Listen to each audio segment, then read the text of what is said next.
Bonjour et bienvenue à nouveau sur la chaîne. Aujourd'hui, lors de notre voyage en Normandie, comme il se doit, nous visitons quelques lieux du débarquement allié pendant la Seconde Guerre mondiale. Et si vous aimez notre vidéo, n'oubliez pas de nous donner like, de vous abonner et d'activer les notifications afin que vous sachiez quand nous avons téléchargé une nouvelle vidéo.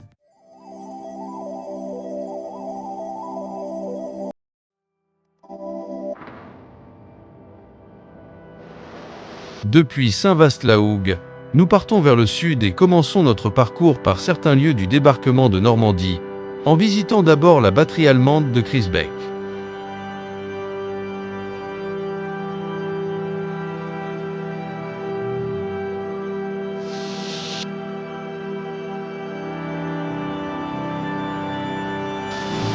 Ce site historique de la Seconde Guerre mondiale, situé sur Utah Beach, se trouve au cœur d'un impressionnant réseau de tranchées et de tunnels, restauré il y a 20 ans pour son ouverture au public.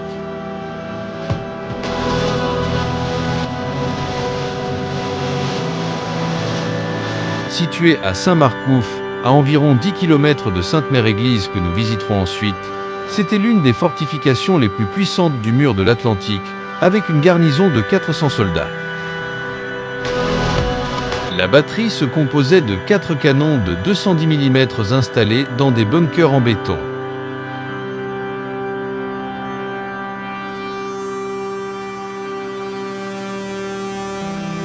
Ce fut la première batterie à repérer et à ouvrir le feu sur les troupes alliées se dirigeant vers les côtes normandes.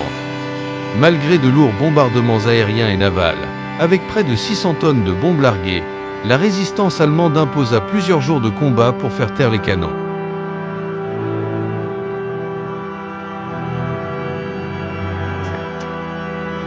Sur ce site, on peut visiter 22 blocs souterrains équipés d'objets d'époque, reliés par un réseau de tranchées et de tunnels, incluant cuisine, infirmerie, dortoirs, dépôts de munitions et postes de commandement anti-aérien, avec des panneaux explicatifs en 6 langues.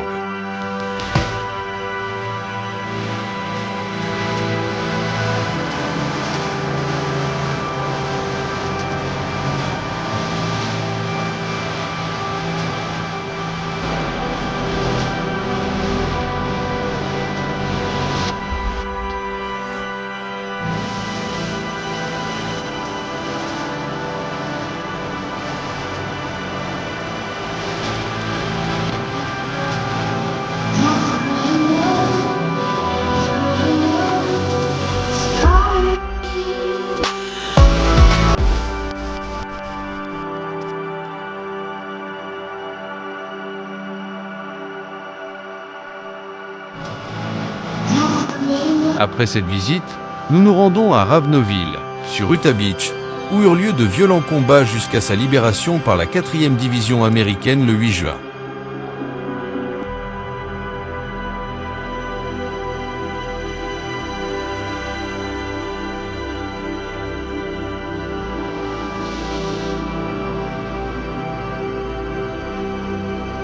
Alignées le long de la plage, on trouve 65 cabanes de pêcheurs datant de 1900 environ, les dernières ayant été construites dans les années 60.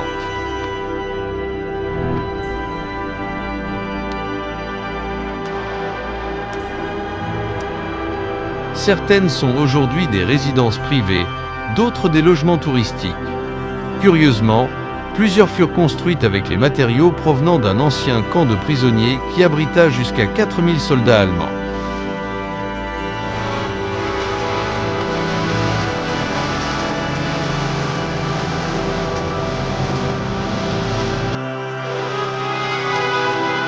Acheter une de ces cabanes n'est pas donné. L'une d'environ 30 mètres carrés s'est vendue il y a 10 ans pour plus de 150 000 €.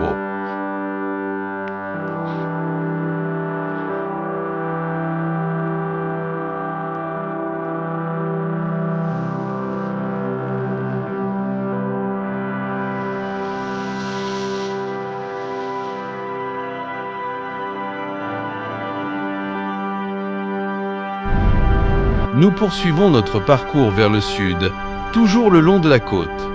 Sur Utah Beach, nous nous arrêtons devant une grande esplanade avec des monuments commémoratifs et véhicules militaires.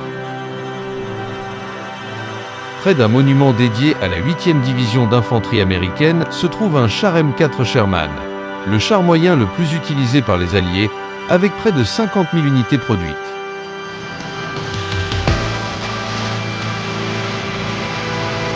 À côté, le mémorial Leclerc est dédié à la 2e division blindée française du général Leclerc, qui débarqua ici en août 1944 pour participer à la libération de la France.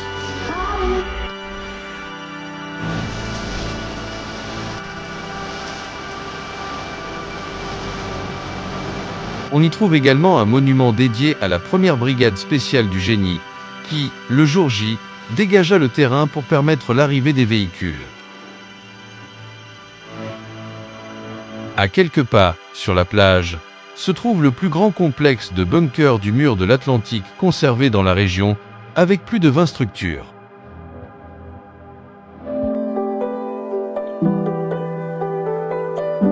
En continuant vers le sud, nous arrivons au mémorial d'Utah Beach. On y voit d'abord une célèbre barge Higgins, utilisée pour les débarquements.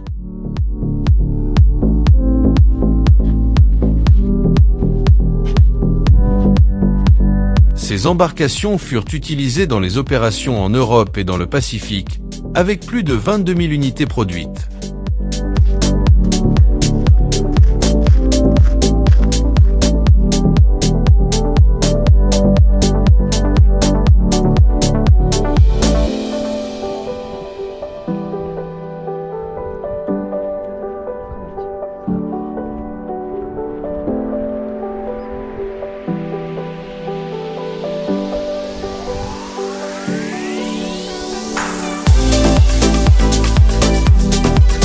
Nous découvrons ensuite le musée du débarquement d'Utah Beach, dédié aux 23 000 hommes qui débarquèrent ici, avec une surface de 3 000 m² et un impressionnant bombardier B-26.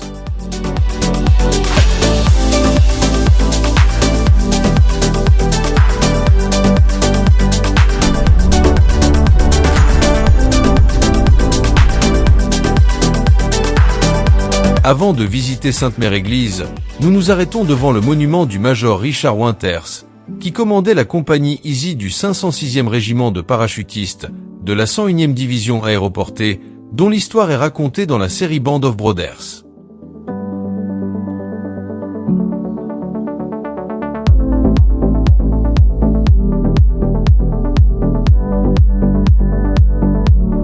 Nous arrivons ensuite à Sainte-Mère-Église, village de 3000 habitants, où nous visitons le musée des forces aéroportées, inauguré le 6 juin 1964.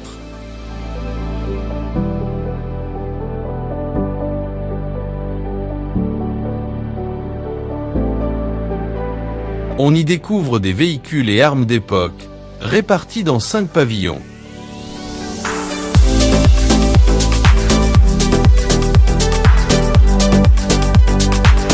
Le premier, celui de l'occupation, présente la vie sous occupation allemande, la résistance en Normandie et son rôle dans les préparatifs du débarquement.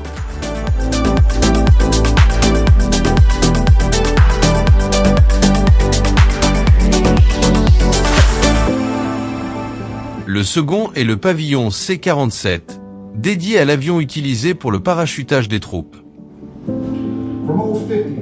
Un décor avec mannequins de parachutistes et leur équipement y est exposé. On se concentre alors sur l'opération Boléro, qui consiste à...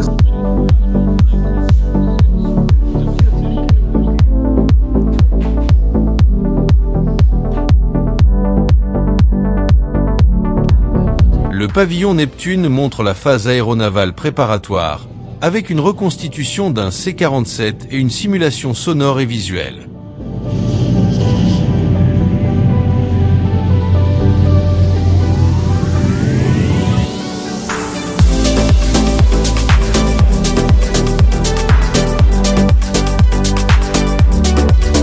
Le pavillon Waco parle des planeurs utilisés lors du débarquement et d'autres opérations en Provence, aux Pays-Bas et en Allemagne, avec un planeur exposé.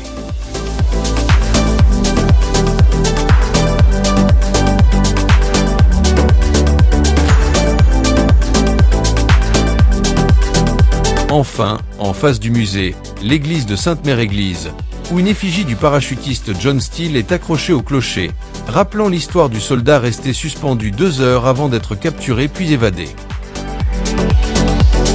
Une histoire insolite parmi tant d'autres que nous continuerons à découvrir lors de notre voyage en Normandie.